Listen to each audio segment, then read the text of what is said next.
साथियों नमस्कार। कृषि बाजार भरतपुर से मैं हरपाल सिंह। साथियों आज की चर्चा करेंगे सरसों के बारे में, लेकिन उससे पहले आप सभी से वही अनुरोध कि जो भी साथी हमारे चैनल पर नए हैं वो हमें लाइक, सब्सक्राइब और शेयर भी कर सकते हैं।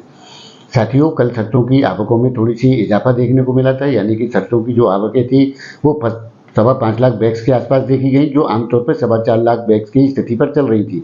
साथियों आवकें जो है 4.25 से 5.25 लाख बैग्स पर आकर के टिक गई हैं और सरसों के अंदर अच्छी रिकवरी जो कल देखने को मिली थी, यानी कि लगभग 200 रुपये की तेजी का जो दौर सरसों में कल देखने को मिला था, आज सरसों उसी भाव पर स्टेबल है, यानी कि स्थिरता लिए हुए है। साथियों कल जो भरतपुर मंडी 5400 रुपये भाव खुला था, जो बाद में जाकर के 5430 रुपये हो गई थी।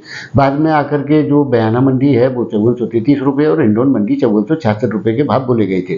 साथियों आज भरतपुर मंडी 5400 रुपये के भाव बोले जा रहे हैं, जो कि कल भरतपुर मंडी खुली थी उसी लेवल पर, जिससे कि आज सरसों में एक स्टेबिलिटी की स्थिति देखने को मिल रही है। साथियों उसी प्रकार मेलों में जो स्थितियां थी उसी प्रकार की हालात जो कोटा गोयल प्लांट है वो जो 5400 रुपये सुबह खुला था वो दोपहर में जाकर के 5600 रुपये की स्थिति पर आ गया और आज भी उसके भाव पूर्ववर्ती स्तर यानी कि 5600 रुपये के भाव पर ही स्टेबल हैं। साथियों सोयाबीन में थोड़ी सी कल तड़का मिला था, यानी कि प्लांट 4750 रुपये से गए थे, लेकिन आज उनमें थोड़ी सी रिकवरी वापस होकर के 4700 रुपये के भाव ही बोले जा रहे हैं। साथियों निश्चित तौर पे आने वाले दौर के अंदर सोयाबीन के अंदर भी अच्छे इजाफे देखने मिलेंगे, यानी कि जो सोयाबीन 4700 रुपये से 4850 रुपये प्लांट हो गए थे, पुनः लौट करके 4700 हो गए। निश्चित तौर पर थोड़ा सा सपोर्ट मिलने पर ये 5000 रुपये के भाव को क्रॉस करते हुए प्रतीत होते, ऐसी इसमें भरपूर संभावना है। साथियों सरसों का दौर चल रहा है और आने वाले टाइम के अंदर सरसों में निश्चित रूप से अभी भी लंबे इजाफे की संभावनाएं भरपूर बनी हुई है, क्योंकि समर्थन मूल्य से सरसों आज भी काफ़ी नीचे चल रही है। साथियों निश्चित रूप से जो समर्थन मूल्य के आंकड़े सरकार ने जो लक्ष्य रखे थे खरीद के, उनमें सरकार विफल होती जा रही है। सरकार को सरसों उस भाव पे स्थितियों पर नहीं मिल पा रही है जितने टारगेट दिए थे, यानी कि राजस्थान का जो टारगेट 14 लाख टन के एवर था उसमें 2.25-2.5 लाख टन सरसों ही जो है सरकार अब तक परचेज कर पाई है, जिसे लगता है कि समय आने पर टारगेटों के पूरा होने में असमंजस की स्थिति प्रतीत होती है। साथियों इतना आकर्षक भाव होने के बावजूद भी सरकार क्यों टारगेट पूरे नहीं कर पा रही है, ये समझ से परे है। लेकिन निश्चित रूप से अब आने वाले दौर के अंदर सरसों के अंदर जो सुधार की स्थितियां देखने को मिली है, अब सुधार के हालात निरंतर इसमें देखने को मिलते रहेंगे।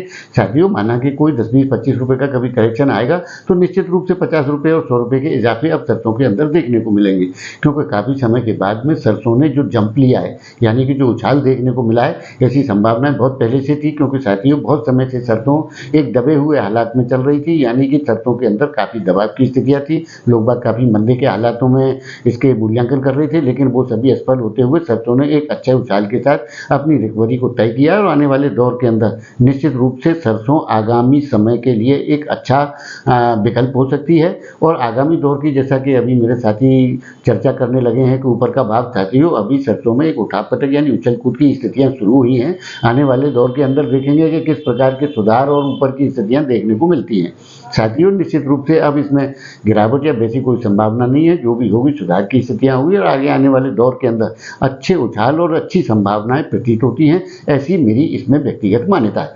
तो साथियों आप लोगों को हमारी वीडियो कैसी लगती है हमें कमेंट करके ज़रूर बताएं।